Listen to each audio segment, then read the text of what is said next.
श्री स्वामी समर्थ. नमस्कार मित्रांनो, तुमचं समर्थ दर्शन या चॅनलमध्ये खूप खूप मनापासून स्वागत आहे. काही मागच्या काळामध्ये माझे व्हिडिओ ही कंटिन्यू येत नव्हते, त्यामुळे मी अगोदर सगळ्यांची खूप मनापासून क्षमा मागते आणि आजच्या व्हिडिओला सुरुवात करते. बघा, गुरुपौर्णिमा आहे, तर गुरुपौर्णिमा अगदी जवळ येत आहे. तर 10 जुलै या दिवशी आहे गुरुपौर्णिमा. तर गुरुपौर्णिमे निमित्त आपल्याला महाराजांचे आभार मानायचे आहेत. महाराजांनी आपल्याला भरपूर काही द्यावं यासाठी आपल्याला सेवा करायची नाही, तर महाराजांनी आपल्याला भरपूर काही दिलेलं आहे यासाठी आपल्याला सेवा करायच्या आहेत. तर आपल्याला कोणत्या सेवा करायच्या आहेत गुरुपौर्णिमेनिमित्त हे आपण आजच्या व्हिडिओमध्ये बघणार आहोत. चला तर मग आजच्या व्हिडिओला सुरुवात करूया. 10 जुलै 2025 या दिवशी आहे गुरुपौर्णिमा. तर गुरुपौर्णिमा हा दिवस अत्यंत महत्त्वाचा असा दिवस असतो. म्हणजे बघा, अगदी स्वामींच्या केंद्रामध्ये, मठामध्ये तर हा दिवस अगदी दिवाळीसारखा साजरा केला जातो. तसेच बऱ्याच सेवा सुद्धा केंद्रामध्ये गुरुपौर्णिमेनिमित्त चालू असतात. त्यामुळे हा दिवस अत्यंत महत्त्वाचा आहे. गुरुपौर्णिमेला बरेच जण गुरुपद सुद्धा घेत असतात. महाराजांना आपण आपले गुरु मानलेले आहोत, तर आपल्या गुरुपद सुद्धा आपल्याला या दिवशी घेता येतं. तसंच बघा, आपल्याला काळामध्ये आपल्याला 21 दिवसांच्या सेवा करता येतात, 11 दिवसांच्या सेवा करता येतात, 7 दिवसांच्या, 5 दिवसाच्या, 1 दिवसाची, आपल्याला जसं जमल तसं आपल्याला सेवा करता येतात.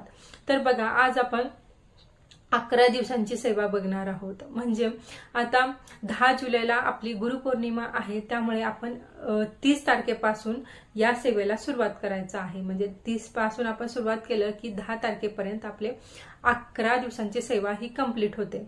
पण भरपूर महाराजांच्या सेवा आहेत, तर कोणतीच सेवा छोटी नसते, मोठी नसते. फक्त ती आपल्याला मनापासून करायची असते. मोठी सेवा केली पाहिजे तरच आपली महाराज इच्छा पूर्ण करतात असं काही नाही. तुम्ही छोट्यातली छोटी सेवा करा, अगदी महाराजांचं नामस्मरण करा, अगदी तुम्ही मनापासून हाक मारा, ती सुद्धा सेवा तितकीच महत्वाची आहे. आणि तर आपण आज स्वामी चरित्र सारामृताची सेवा याबद्दल माहिती घेणार आहोत. स्वामी चरित्र सारामृत हा अत्यंत महत्वाचा ग्रंथ आहे. तो अगदी आपलं आयुष्य बदलून टाकणारा हा असा ग्रंथ आहे. तर जे जुने सेवेकरी आहेत त्यांना ऑलरेडी याबद्दल माहिती आहे, पण जे नवीन सेवेकरी आहेत तर ज्यांनी कोणी हा स्वामी चरित्र सारामृत हा ग्रंथ कधी वाचला नसेल, पठण केला नसेल किंवा याची सेवा केली नसेल, तर तुम्ही नक्कीच गुरुपौर्णिमेनिमित्त तुम्ही ही सेवा करू शकतात. तुम्ही नक्की अनुभव घ्याल याचा. तुम्ही याचे पारायण केलात आता गुरुपौर्णिमेनिमित्त, तर तुम्हाला नक्कीच काही ना काही छोटा अनुभव, मोठा अनुभव हा आल्याशिवाय राहणार नाही. त्यामुळे ज्यांना जमतं त्यांनी प्रत्येकाने ही सेवा करावी. म्हणजे अगदी स्वामी चरित्र सारामृत हा आयुष्य बदलून टाकणारा असा हा ग्रंथ आहे. या 30 ते 10 तारखेपर्यंत आपल्याला 11 पारायण करता येतात. स्वामी चरित्र सारामृतामध्ये आपल्याला एकूण 21 अध्याय आहेत आणि पूर्ण 1 ते 21 अध्याय वाचणं म्हणजे एक पारायण कंप्लीट होत असतं. म्हणजे हे सगळं मी नवीन सेवेकरी आहेत त्यांच्यासाठी सांगत आहे. जुन्या सेवेकऱ्यांना तर बरीच माहिती आहे. तर असे आपल्याला रोज एक पारायण करायचे आहेत. म्हणजे आपले 11 पारायण हे गुरुपौर्णिमेने पर्यंत आपले कंप्लीट होतात. आता महिला आहेत तर त्यांचे पिरियड्सची डेट सुद्धा असू शकते या काळामध्ये. तर त्यांनी बघा, म्हणजे 3-4 दिवस तुम्ही अगोदर या सेवेला सुरुवात करा. आणि तुमचं मध्ये तुमच्या मासिक पाळीमुळे तुमचं सेवा करणं स्किप झालं असेल तर तुम्ही कंटिन्यू म्हणजे पुढे तुम्ही गुरुपौर्णिमा झाल्यानंतर 1-2 दिवस पुढे सुद्धा ही सेवा करू शकतात. असे 11 दिवसांची पारायण आपल्याला करायचं आहे. तुम्ही आयुष्यामध्ये, प्रत्येकाच्या आयुष्यामध्ये सुख आहे, दुःख आहे. म्हणजे असा कोणताच व्यक्ती नाही की ज्याच्या आयुष्यामध्ये फक्त सुखच आहे किंवा फक्त दुःखच आहे. प्रत्येकांना सुख आहे, दुःख आहे. त्यामुळे तुम्ही कोणत्याही परिस्थितीत असाल, सुखात असाल, दुःखात असाल, अडचणीत असाल, इच्छा आहे काही मागण्याची, काही ना काही आपल्या आयुष्यामध्ये ज्या समस्या आहेत त्या आपल्याला संकल्प करून आपल्याला ही सेवा करायची आहे। आणि ज्यांना फक्त स्वामींचे आभार मानायचे आहे तर त्यांनी सुद्धा ही सेवा करू शकतात। म्हणजे तुम्ही संकल्प करून ही सेवा करू शकतात। आता संकल्प करूनच का सेवा करायची बघा, कारण काय होतं, आपण संकल्प न करता आपण सेवा करायला सुरुवात केलो तर आपण फक्त ठरवलो की आपल्याला 11 दिवस सेवा करायची आहे, पण मध्ये एखाद्या दिवशी आपल्याला जमलं नाही सेवा किंवा एखाद्या वेळेस कंटाळा आला तर आपण ती सेवा स्किप करतो। पण आपण संकल्पयुक्त सेवा केलो, संकल्प करून आपण सेवा केलो तर कंपल्सरी ती आपल्याकडून सेवा होतेच आणि महाराज आपल्याकडून ती सेवा करून घेतात। बघा, आपण कोणतीही सेवा करण्याचा विचार सुद्धा आपल्या जेव्हा मनामध्ये येत असतो तर ती सुद्धा भावना महाराजच आपल्या मनामध्ये आणत असतात, कारण महाराजांना आपल्याकडून ती सेवा करून घ्यायची असते। त्यामुळे तुमच्या मनात अशा सेवा करायचं आलं तर तुम्ही लगेच सेवेला लागा। मग ते वेळोवेळी आपल्याला संकेत देत असतात, त्यावेळेस आपण सेवा ह्या नक्कीच केल्या पाहिजेत। समजा आपण 30 तारखेला सेवेला सुरुवात करतो, पहिल्या दिवशी आपल्याला संकल्प करायचा आहे। संकल्प कसा करतात हे बऱ्याच जणांना माहिती आहे, ज्यांना माहिती नाही त्यांनी माझ्या चॅनलवरती व्हिडिओ आहे तो सुद्धा तुम्ही बघू शकता डिटेलमध्ये। आणि तुम्हाला जमलं गावामध्ये शहरामध्ये स्वामींचं मठ आहे, केंद्र आहे किंवा बघा दत्त मंदिर आहे तर तिथे आपल्याला एखादं नारळ आणि खडीसाखर घेऊन जायची आहे। मग आपल्याला फक्त ते साकडं घालण्यासाठी नारळ आणि खडीसाखर घेऊन जायची आहे मंदिरामध्ये आणि महाराजांना आपल्याला प्रार्थना करायची आहे की मी 11 पारायण स्वामी चरित्र सारामृताचे 11 पारायण करणार आहे, तर ही माझी सेवा माझ्याकडून निर्विघ्नपणे पार पाडून घ्या, असं साकडं आपल्याला महाराजांकडे मागायचं आहे। त्याचबरोबर तुमची जी काही इच्छा आहे ती सुद्धा महाराजांना बोलून दाखवायची आहे।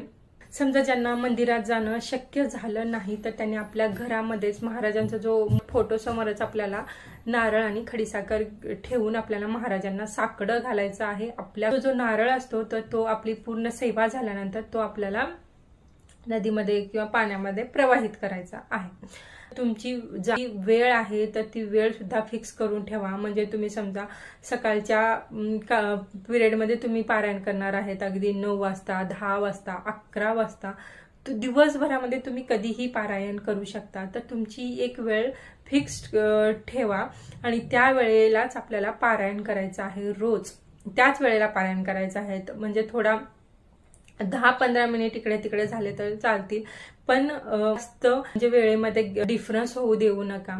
त्याचबरोबर बघा, आपल्याला ग्रंथ वाचताना हातात घेऊन वाचायचा नाहीये, तर ग्रंथ वाचताना आपल्याला ग्रंथ ठेवण्यासाठी एखादा पाट ठेवा किंवा जो ग्रंथ ठेवण्यासाठी स्टँड असतो त्याच्यावरती तुम्ही एखादा ब्लाउज पीस अंतरून तुमचा ग्रंथ त्याच्यावरती ठेवून आपल्याला याचं पठण करायचं आहे। आणि स्वामी चरित्र सारामृताचं पठण करताना किंवा बघा इतर कोणत्याही तुम्ही ग्रंथाचं पठण करताय तर पठण करताना तुम्ही काय वाचताय हे खूप महत्त्वाचं आहे। तुम्ही जे काही वाचताय ते तुम्हाला कमीत कमी तुमच्या कानांना ऐकू येईल एवढ्या आवाजात आपल्याला या ग्रंथाचं पठण करायचं आहे। एका लयबद्ध पद्धतीने आपल्याला याचं पठण करायचं आहे। आणि मेन म्हणजे आपण जे काही वाचतोय त्याकडे आपलं पूर्ण लक्ष पाहिजे, पूर्ण मनापासून आपल्याला ही सेवा करायची आहे। म्हणजे उगी करायची म्हणून करायची नाही, तर तुम्ही जे काही वाचताय त्या प्रत्येक शब्दाकडे, त्या प्रत्येक गोष्टीकडे आपलं लक्ष राहिलं पाहिजे, तरच आपली सेवा ही महाराजांपर्यंत पोहोचत असते। आणि शक्यतो ग्रंथ वाचताना आपल्याला उठायचं नाही। पूर्ण 1 ते 21 अध्याय आपल्याला एका बैठकीत वाचण्याचा आपल्याला प्रयत्न करायचा आहे। समजा तुमचे लहान मुलं असतील किंवा इतर कारणामुळे तुम्हाला खूप इमर्जन्सी आहे, तुम्हाला उठावं लागलं तर महाराजांच्या पाया पडून आपल्याला उठायचं आहे आणि परत तुमचे काही काम असेल ते झाल्यानंतर तुम्ही बसून ही सेवा करू शकता। आता समजा तुम्हाला एका बैठकीत शक्यच नाही म्हणजे तर बघा, तुम्ही सकाळी थोडे अध्याय वाचू शकतात, अर्धे अध्याय सकाळी वाचा आणि संध्याकाळी तो अर्धे अध्याय वाचा। म्हणजे तुमचं जे काही ज्या पद्धतीने तुम्ही वाचणार आहे ते तुम्ही फिक्स ठेवा. म्हणजे समजा तुम्ही 11 दिवसाचं पारायण करताय तर पूर्ण 11 दिवस तुम्हाला तशाच पद्धतीने पारायण करा. म्हणजे सकाळी थोडे अध्याय, संध्याकाळी थोडे अध्याय, किंवा जसं तुम्हाला सोयीस्कर जातं त्या पद्धतीने आपल्याला सेवा करायची आहे. म्हणजे मला होतच नाही, माझ्याकडे वेळच नाही असे कारण सांगण्यापेक्षा तुम्ही जसं जमतंय तसं तुम्ही सेवा केलात तर ते खूप उत्तम राहणार आहे. कारण आपण महाराजांनी बघा किती गोष्टी आहेत, म्हणजे छोट्या छोट्या गोष्टी सुद्धा महाराजांनी आपल्याला दिलेल्या आहेत. तर महाराजांसाठी आपण एवढा वेळ काढू शकत नाही का? बघा, स्वामी चरित्र सारामृत वाचण्यासाठी जो दिंडोरी प्रणीत ग्रंथ आहे तर तो वाचण्यासाठी जास्त वेळ सुद्धा लागत नाही.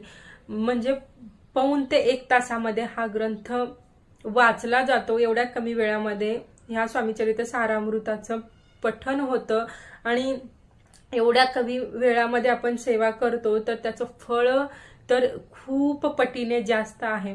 बघा, मी ज्या काही इच्छा मागून महाराजांकडे हे पारायण करत असाल, समजा बऱ्याच जणांच्या इच्छा तुमचं पारायण चालू असताना सुद्धा पूर्ण होतात.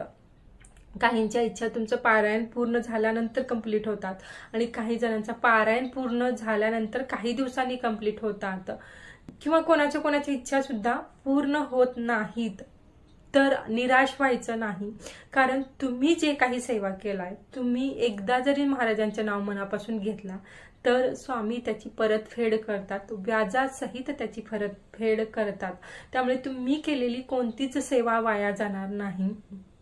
आपल्याला आपण जी काही इच्छा मागतोय तर ती त्या वेळेत महाराजांना देणं योग्य वाटत नसेल, त्यामुळेच आपली ती इच्छा पूर्ण झालेली नसेल असं आपण समजायचं. आणि ते तसंच असतं, कारण आपण महाराजांचे भक्त आहोत तर सगळं आपल्या इच्छेनुसार चालणार नाही, तर महाराजांच्या इच्छेनुसार आपलं आयुष्य चालत असतं. आणि आपल्या इच्छेपेक्षा महाराजांची इच्छा ही खूप महत्वाची असते आणि ती तितकीच आपल्याला सुख देणारी सुद्धा असते. महाराजांनी आपल्यासाठी जो विचार केलेला असतो तर तो खूप दीर्घकाळ टिकणारा, आयुष्याचं सोनं करणारा अशी महाराजांची इच्छा असते. त्यामुळे तुम्ही फक्त सेवा करा, मनापासून सेवा करा.